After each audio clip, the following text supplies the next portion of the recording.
भोपाल से प्रस्तुत हैं प्रादेशिक समाचार। नमस्कार, समाचारों के साथ मैं जितेंद्र रघुवंशी। पहले मुख्य समाचार। फ्रंटलाइन वर्कर के लिए विशेष प्रशिक्षण कार्यक्रम की शुरुआत करते हुए प्रधानमंत्री ने कहा, सरकार हर व्यक्ति को मुफ्त कोविड टीका उपलब्ध कराने के लिए प्रतिबद्ध। जबलपुर में मनाया गया झंडा सत्याग्रह, केंद्रीय पर्यटन मंत्री प्रहलाद पटेल भी हुए शामिल। अंतर्राष्ट्रीय योग दिवस पर मालवा प्रांत में 4 लाख से अधिक लोग एक साथ वर्चुअल माध्यम से करेंगे योग। और बैतूल के आदिवासी इलाकों में वैक्सीन लेने से कतरा रहे ग्रामीणों को भूमिका भगत ने बताए टीके के फायदे। अब समाचार विस्तार से।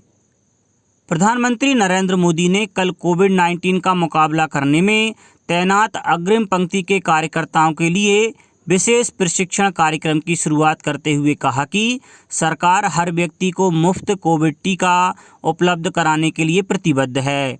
यह प्रशिक्षण कार्यक्रम 26 राज्यों के 111 प्रशिक्षण केंद्रों में शुरू किया जाएगा।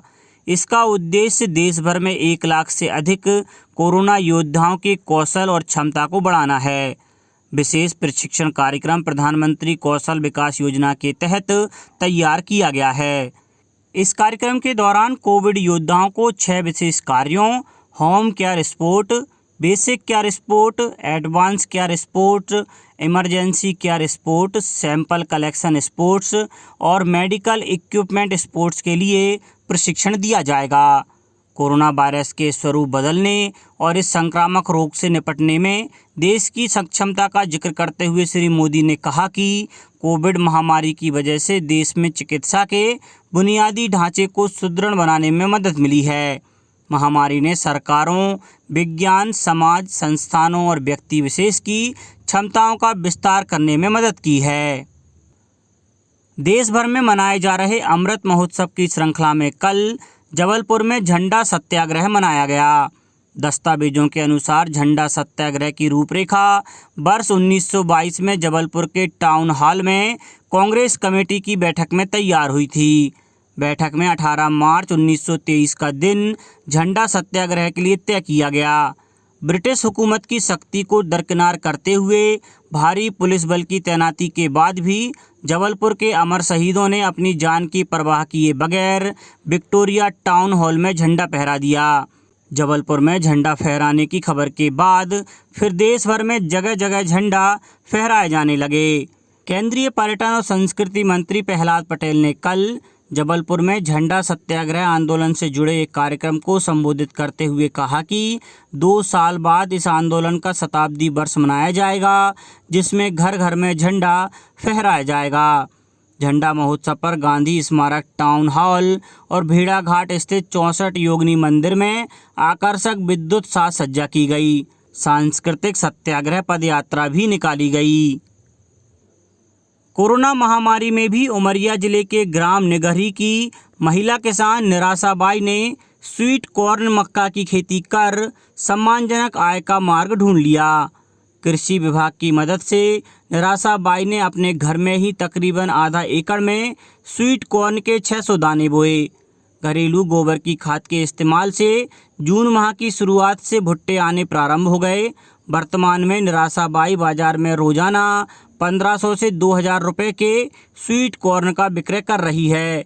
स्वीट कॉर्न की खेती ने निराशाबाई के निराश जीवन में सफलता की आशा का संचार कर दिया है और वह लोगों के लिए प्रेरणा स्रोत बन गई हैं। इंदौर में धीरे धीरे रेलगाड़ियां भी अनलॉक होने लगी हैं।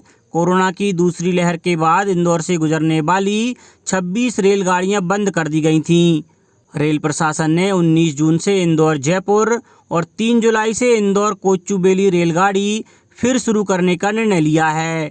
रेलवे जनसंपर्क विभाग के अनुसार आगामी 15 दिनों में अधिकांश मार्ग की रेलगाड़ियां शुरू कर दी जाएंगी। स्कूल शिक्षा विभाग के अनुकंपा नियुक्ति संबंधी प्रकरणों में आश्रितों को त्वरित, पारदर्शी और समय सीमा में निराकरण के लिए ऑनलाइन अनुकंपा नियुक्ति प्रबंधन प्रणाली एक महत्वपूर्ण साधन बनेगी। यह बात स्कूल शिक्षा और सामान्य प्रशासन राज्य मंत्री श्री इंदर सिंह परमार ने मंत्रालय में स्कूल शिक्षा विभाग की ऑनलाइन अनुकंपा नियुक्ति प्रबंधन प्रणाली के वर्चुअल शुभारंभ के दौरान कही। श्री परमार ने कहा कि अनुकंपा नियुक्ति के सभी प्रकरणों की सूची, निरस्त या लंबित होने का कारण, वर्तमान स्थिति और उनके नियुक्ति आदेश एजुकेशन पोर्टल पर आवेदक के लिए सहज रूप से उपलब्ध रहेंगे। प्रणाली के सफल क्रियान्वयन से प्रकरणों का तय समय सीमा में त्वरित निराकरण कर दिवंगत कर्मचारी के आश्रितों को लाभ सुनिश्चित हो सकेगा। श्री परमार ने कहा कि हम नहीं चाहते कि हमारे शिक्षा विभाग के परिवार में किसी के भी साथ ऐसी अप्रिय घटना घटे कि वो हमारे बीच ना रहे, लेकिन यदि ऐसी कोई स्थिति बनती है तो आश्रितों को अनावश्यक परेशानी से मुक्ति और अनुकंपा नियुक्ति समय पर दिलाने के लिए इस प्रणाली को शुरू किया गया है। श्री परमार ने ऑनलाइन अनुकंपा नियुक्ति प्रबंधन प्रणाली बनाने के लिए स्कूल शिक्षा विभाग के अधिकारियों की प्रशंसा की और सभी शिक्षकों से अपील की कि यदि आपके परिचित के परिवार में किसी अप्रिय घटना घटित होती है तो आश्रितों को इस प्रणाली के तहत लाभ पहुंचाने का प्रयास करें। अंतर्राष्ट्रीय योग दिवस के अवसर पर मालवा प्रांत में 4 लाख से अधिक लोग एक साथ वर्चुअल माध्यम से योग करेंगे। विद्या भारती के खंडवा विभाग के विभाग समन्वयक सत्यनारायण लोबंसी ने बताया कि कार्यक्रम में मुख्य अतिथि के रूप में राज्यपाल आनंदीबेन पटेल शामिल होंगी। उन्होंने कहा कि इस कार्यक्रम में खंडवा के विदेशों में रह रहे 150 से अधिक पूर्व छात्र और उनके परिवार सहित अन्य लोग भी जुड़ेंगे। प्रतिभागियों का पंजीयन हो रहा है। कार्यक्रम के पश्चात समस्त प्रतिभागियों को डिजिटल प्रमाण पत्र भी प्रदान किए जाएंगे। बैतूल के आदिवासी बहुल इलाकों में ग्रामीण वैक्सीन लेने से कतरा रहे थे, लेकिन भूमिका भगत ने कमाल कर दिया। ग्रामीणों के डर को दूर करने के लिए प्रशासन ने आदिवासी पुजारियों भगत भूमिकाओं का सहारा लिया है। इस इलाके में आदिवासी पुजारियों को भूमिका या भगत कहते हैं। इन लोगों ने गांव-गांव जाकर वैक्सीन को लेकर फैले अंधविश्वास को दूर किया और आदिवासियों को वैक्सीन लेने के लिए प्रोत्साहित किया है। अब ग्रामीण वैक्सीन के लिए तैयार हो रहे हैं। बैतूल कलेक्टर अमनवीर सिंह ने बताया कि 30 गांव के आदिवासी वैक्सीन लेने के लिए तैयार नहीं थे, अब वे तैयार भी हैं और इच्छुक हैं। मूर्धन्य पत्रकार माधवराव सप्रे का आज 150वां जन्म दिवस है। इस मौके पर उनकी जन्मस्थली पथरिया दमोह में एक कार्यक्रम में उन्हें याद किया जाएगा। इस कार्यक्रम में केंद्रीय संस्कृति मंत्री प्रहलाद पटेल और वरिष्ठ पत्रकार पद्मश्री विजय दत्त श्रीधर शामिल होंगे। सप्रे जी एक भारतीय आत्मा के रूप में विख्यात माखनलाल चतुर्वेदी, राजनीति के चाणक्य कहे जाने वाले द्वारिका प्रसाद मिश्र और हिंदी सेवी सेठ गोविंद दास के गुरु थे। स्वराज और हिंदी को राष्ट्रभाषा बनाने जैसे आंदोलनों के लिए उन्हें याद किया जाता है। इस कार्यक्रम का आयोजन इंदिरा गांधी राष्ट्रीय कला केंद्र नई दिल्ली ने किया है। अब कुछ समाचार खेल जगत से। भारत और न्यूजीलैंड के बीच शुक्रवार से साउथहैम्पटन में वर्ल्ड टेस्ट चैंपियनशिप का फाइनल खेला जा रहा है। बारिश के कारण पहले दिन खेल नहीं हो सका, टॉस भी नहीं हो सका। मैच में आईसीसी ने रिजर्व डे भी रखा है। यदि 4 दिन में नतीजा नहीं निकला तो रिजर्व डे का इस्तेमाल किया जाएगा। एक्यूवेदर की रिपोर्ट में साउथहैम्पटन में 18 जून को 80% बारिश की आशंका जताई गई थी। हुआ भी ऐसा ही। दिन भर रुक रुक कर बारिश होती रही और मैदान पानी से भर गया। अब ग्राउंड से पानी निकालने के लिए सुपर सापर्स का इस्तेमाल किया जा रहा है। बारिश की वजह से नुकसान हुए समय की भरपाई के लिए 23 जून को रिजर्व डे के तौर पर रखा गया है। जितने समय का नुकसान होगा रिजर्व डे पर उतना ज़्यादा समय बढ़ाया जाएगा। इसकी घोषणा मैच रेफरी टेस्ट मैच का 5वां दिन खत्म होने से 1 घंटे पहले करेंगे। अब बात मौसम की। प्रदेश भर में मानसून के तेवरों के कारण बारिश हो रही है। राजधानी भोपाल में दोपहर बाद से मौसम बदल जाता है।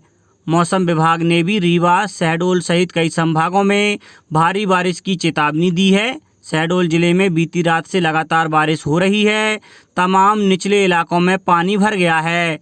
इस बीच कलेक्टर सत्येंद्र सिंह ने 30 जून की रात से 1 अक्टूबर तक नदियों से रेत उत्खनन पर रोक लगा दिया है। उधर कटनी में बारिश न होने की वजह से अवर्षा की स्थिति बन गई है, जिससे 30 जून तक एक दिन छोड़कर एक दिन पानी की सप्लाई हो रही है। अब कुछ समाचार संक्षेप में। मध्य प्रदेश लोक सेवा आयोग ने चिकित्सा अधिकारी के 576 पदों पर भर्ती के लिए आवेदन पत्र आमंत्रित किए हैं। इन पदों के लिए ऑनलाइन आवेदन की प्रक्रिया 24 जून से प्रारंभ होगी। पर्यटन एवं संस्कृति मंत्री सुश्री उषा ठाकुर ने महू में पैदल भ्रमण कर लाउड स्पीकर के माध्यम से नागरिकों से कोविड टीकाकरण करवाने की अपील की। प्रदेश कांग्रेस मुख्यालय के सभा कक्ष में कल वीरांगना लक्ष्मीबाई के बलिदान दिवस पर कांग्रेस जनों ने उनके चित्र पर माल्यार्पण कर उनका स्मरण किया। इंदौर को राऊ से जोड़ने वाले हवा बंगला कैट राऊ मार्ग को 13 करोड़ 33 लाख की लागत से 4 लेन बनाया जाएगा। इस परियोजना का गुरुवार को भूमि पूजन किया गया।